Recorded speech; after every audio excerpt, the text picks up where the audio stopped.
क्या आपके भी लेटेस्ट रिपोर्ट्स में कोलेस्ट्रॉल बढ़ा हुआ आया है और आपके डॉक्टर ने आपको दवाई देख के बोला कि ये हार्ट अटैक प्रिवेंट करेगी? बिफोर स्टार्टिंग योर मेडिसिन एक बार 2023 के इस रिसर्च को देख लो जो कहती है 50% हार्ट अटैक पेशेंट्स का कोलेस्ट्रॉल लेवल बिल्कुल नॉर्मल था। फिर भी हार्ट अटैक के लिए यूजुअली हम कोलेस्ट्रॉल को ब्लेम करते हैं। कोलेस्ट्रॉल को बैड गाय बनाने से पहले ये जान लो, ये वही मॉलिक्यूल है जो आपके ब्रेन का फ्यूल है, जो आपका हार्मोन्स बनाता है और जो आपके बॉडी के हर सेल का कंस्ट्रक्शन मटेरियल है। Yes, every single cell in your body needs cholesterol to survive.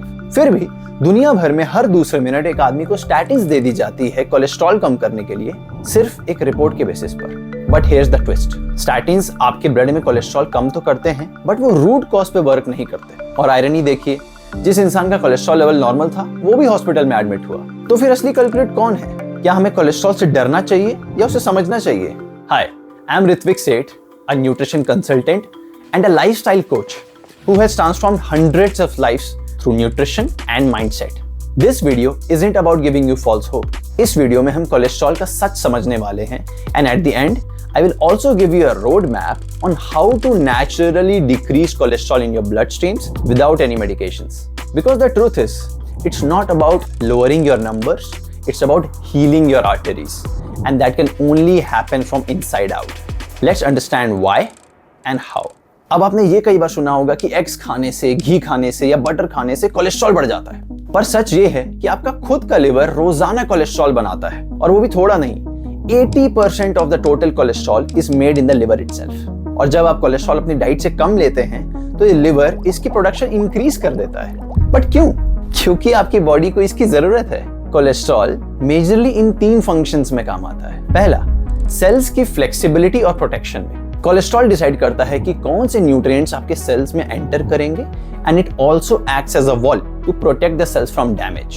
दूसरा, कोलेस्ट्रॉल आपकी बॉडी की इंपॉर्टेंट हार्मोन्स जैसे कि सेक्स हार्मोन्स जो आपकी ग्रोथ के लिए एसेंशियल है, स्ट्रेस हार्मोन और एंटी इंफ्लेमेटरी हार्मोन के प्रोडक्शन में भी मेजर रोल प्ले करता है। एंड थर्ड, कोलेस्ट्रॉल आपकी ब्रेन की हेल्थ और फंक्शनिंग के लिए बहुत जरूरी है। 25% of the total cholesterol brain में ही स्टोर्ड होती है, जो कि आपकी मेमोरी और फोकस में हेल्प करती है। और इतना ही नहीं, कोलेस्ट्रॉल से विटामिन डी और बाइल भी बनती है जो फैट्स को डाइजेस्ट करने में हेल्प करती है। अब अगर कोलेस्ट्रॉल इतना इंपॉर्टेंट है हमारे लिए, तो इसको विलन की तरह क्यों ट्रीट किया जाता है? कोलेस्ट्रॉल को जनरली 2 कैटेगरीज में डिवाइड किया जाता है, HDL एंड LDL। इसको समझने के लिए थोड़ा डिटेल में जाते हैं। LDL या लो डेंसिटी लिपोप्रोटीन एक पैकेजिंग की तरह है जो कोलेस्ट्रॉल को लिवर से टिश्यूज तक ले जाने का काम करती है। इसी को बैड कोलेस्ट्रॉल बोला जाता है and it should be less than 100 milligram per decilitre in your blood streams.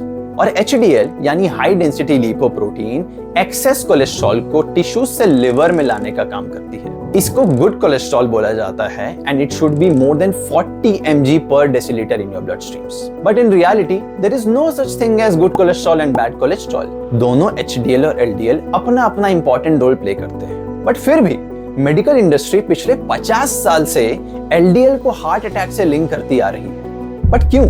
इसको एक एग्जांपल से समझते हैं। अपनी आर्टरीज को अपनी सोसाइटी की रोड्स की तरह समझो, जहां पे सारे व्हीकल स्मूथली पास होते हैं। लेकिन जब रोड्स में गड्ढे हो जाएं, तो वहां पे बारिश का पानी क्लॉग हो जाता है, गाड़ियां स्मूथली नहीं जा पाती और एक्सीडेंट्स भी होते हैं। सिमिलरली जब आपकी आर्टरीज की प्रोटेक्टिव लाइनिंग ही डैमेज हो जाए, तो LDL वहां से स्मूथली पास होने की बजाय उन डैमेजेस में क्लॉग होने लगेगी।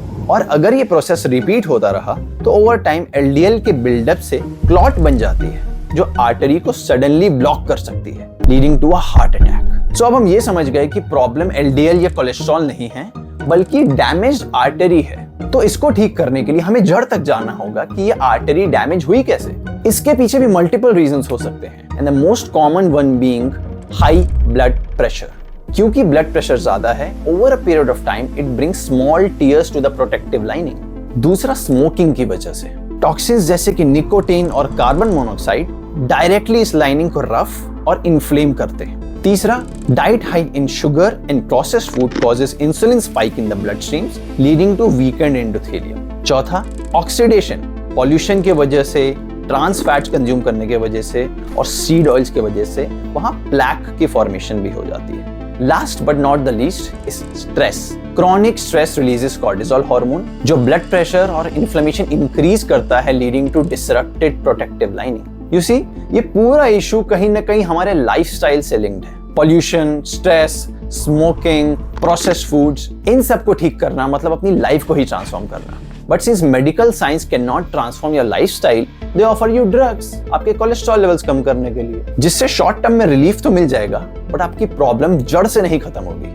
अगर आपको कोलेस्ट्रॉल से हार्ट के प्रॉब्लम को परमानेंटली खत्म करना है और अपने आर्टरीज को हील करना है, तो सीधा दवाइयां लेने के बजाय मैं आपको 6 एक्शनेबल स्टेप्स बताता हूँ। सीड ऑयल्स जैसे कि सनफ्लावर, सोयाबीन और राइस ब्रान ऑयल्स को अभी के लिए बाय बाय बोलो।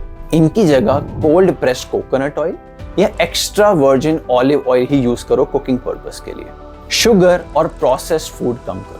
हर रोज का मीठा खाना और ये पैकेट वाली चीजें इंसुलिन स्पाइक करती हैं, जो आर्टरी लाइनिंग को वीक बनाता है। और अगर आप इन्हें रेजिस्ट नहीं कर पाते तो इन्हें घर से ही रिमूव कर दो। ये ना आपके लिए अच्छा है और ना ही आपकी फैमिली के लिए।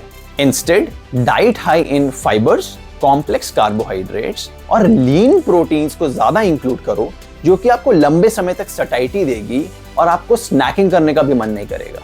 ओमेगा 3 वाले फूड्स ऐड करो। इन्फ्लेमेशन कम करने के लिए और आर्टरीज को स्ट्रॉन्ग करने के लिए walnuts, chia seeds, flax seeds जैसे फूड्स को, और अगर आप नॉन वेजिटेरियन हो तो फैटी फिश जैसे सामन को इंक्लूड करो। फोर्थ, मेंटल हेल्थ का ध्यान रखो।